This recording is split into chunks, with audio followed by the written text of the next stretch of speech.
Hello সবাইকে, আজকে আমরা বাসায় ঘরোয়াভাবে বানাচ্ছি তিলের কটকটি, যেটাকে বলে। প্রথমে তিলটাকে মানে ভাজা নিতে হবে,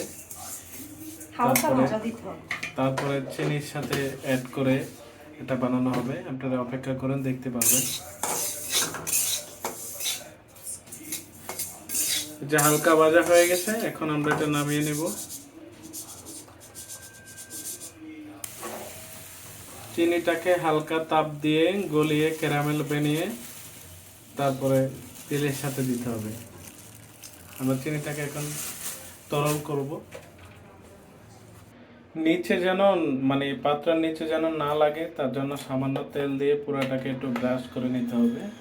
আমরা সামান্য তেল দিয়ে পুরাটাকে করে নিলাম, যখন আমরা এটা বানানোর সময় নিচে যেন না লাগে এই জন্য।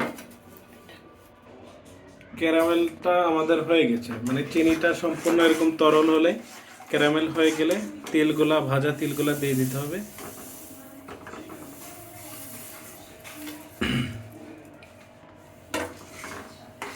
দিয়ে দুইটা মানে মিক্স করে নিতে হবে।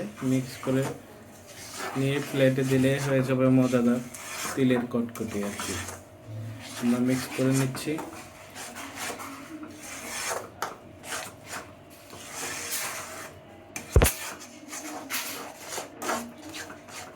এখন প্লেটে ঢেলে নেব।